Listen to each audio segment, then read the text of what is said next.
In this video, I will talk about some terminologies related to alternating quantity. First one is the instantaneous value. The word is instantaneous.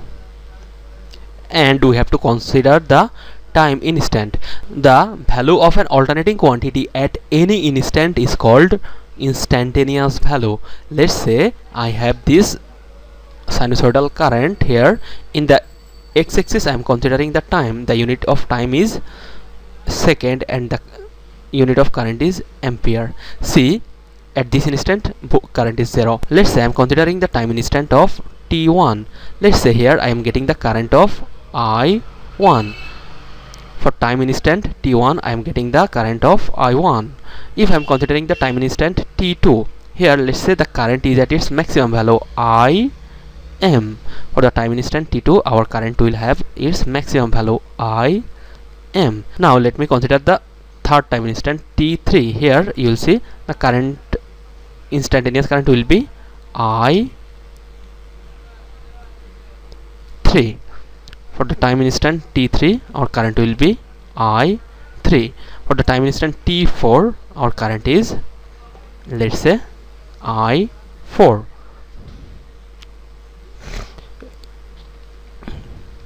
For the time instant t5 our current is I5.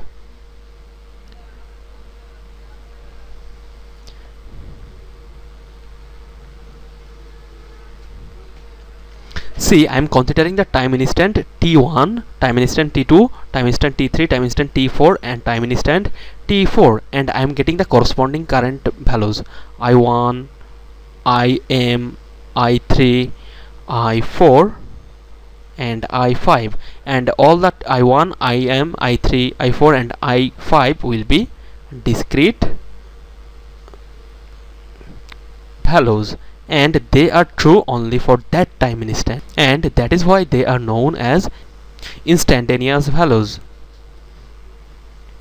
Now let me talk about cycle.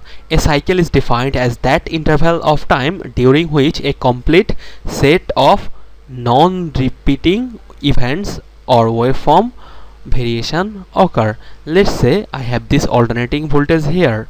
In the x-axis I am considering the time. Here you will see from this point to this point our alternating voltage will go through positive half cycle. From this point to this point our alternating voltage will go through negative half cycle.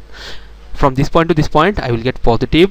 From this point to this point I will get negative half cycle. From this point to this point I will get positive half cycle, and from this point to this point I will get negative half cycle.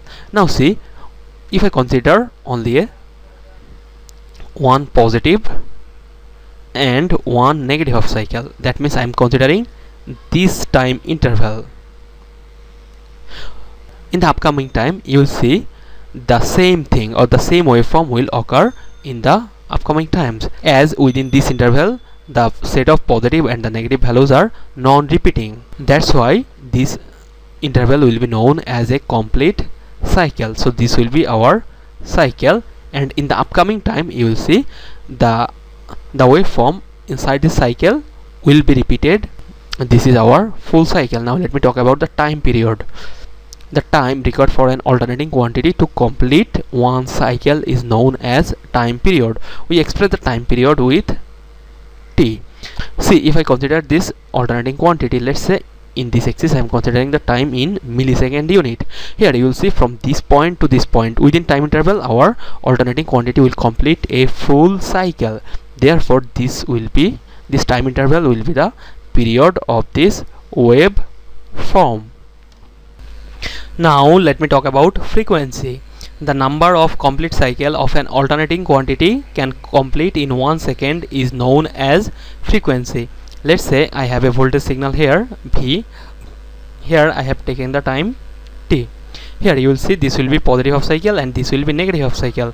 As this positive and negative half cycle will be repeating in upcoming half cycles, therefore it will form a complete cycle. The time required to complete a total cycle is known as time period t. If I know the time of any alternating quantity, I can easily calculate frequency f equal to 1 by t. Now what does this frequency mean? If the frequency f is equal to 1, that means this alternating quantity can complete only one full cycle in 1 second. If f equal to 2, that means the alternating quantity can complete 2 complete cycles like this during 1 second or in 1 second. If f equal to 50 hertz, that means in 1 second our alternating quantity can complete total 50 full cycles. That means our alternating quantity will go through 50 positive half cycles and 50 negative half cycles. Okay, now what is amplitude? The maximum value, that could be positive or negative maximum, attained by an alternating quantity is called amplitude or peak value. Okay, peak value is denoted as amplitude. Let's say I have a voltage here.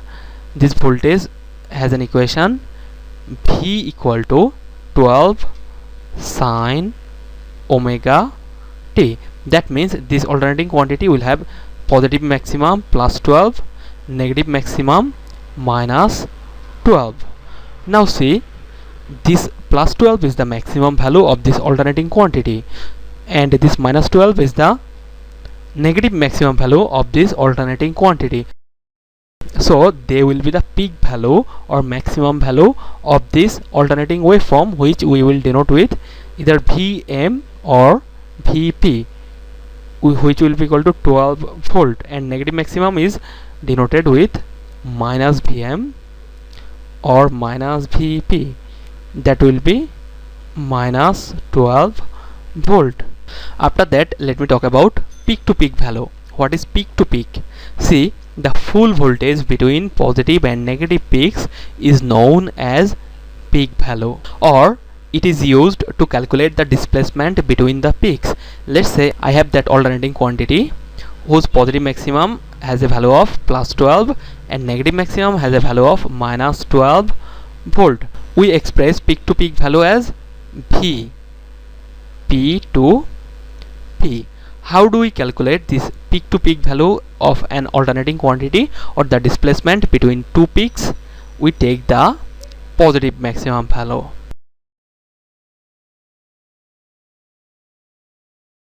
and we subtract the negative maximum value from this positive maximum.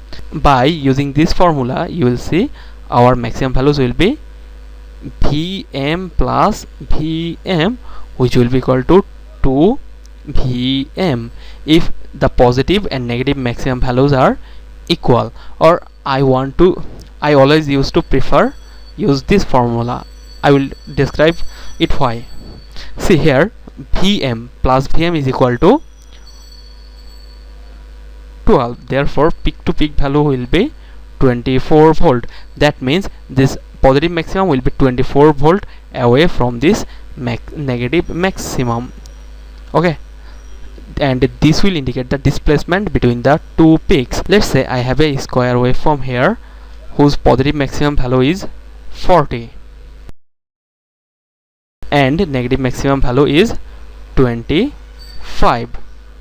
This positive maximum will indicate the positive peak and this negative maximum will indicate the negative peak. Now how do we calculate the peak to peak value of this waveform? Peak to peak value will indicate the displacement between this minus 25 to this 40 volt. We will use simply this formula, V P to P equal to positive maximum minus negative maximum, which will be equal to 65 volt. That means this positive peak will be 65 volt away from this minus 25 volt. Now let me talk about angular frequency. Before talking about the angular frequency, let me make an analogy. Let's say I have an object placed at this point and with respect to the center it has a radius vector of r. Let's say this object is moving in counterclockwise direction in a circular motion, and we can make an analogy of a circular motion to a simple harmonic motion. That means if this object moves through this angular distance of twice phi, it will complete its one cycle. Likewise, when we have a sine wave, when it starts its journey from this point and reaches at this point, it will traverse total 360 degree or twice phi angular or linear distance. Okay, now the angular frequency is a measure of how fast an object rotates or a sine wave oscillates. Okay, angular frequency measures or describe how fast an object rotates or a sine wave oscillates. If the object is placed in a circular motion, our angular frequency or angular velocity omega equal to twice pi f. If f is, let's say, 50 hertz, our omega will be equal to 100 phi. That means the object that is rotating in the circular motion will cover total 100 phi angular distance in 1 second. That means it will be rotating in this circular motion very fast. Or if I talk about sine wave oscillation, see, in one complete cycle a sine wave travels total twice phi distance. When this omega will be equal to 100 phi, that means it will cross total 100 phi linear distance in this direction. 100 phi, that means it will be equal to 100 into 180 degree. That means 18000 angular distance. Okay, so it will indicate how fast the sine wave or the object rotates at the circular motion.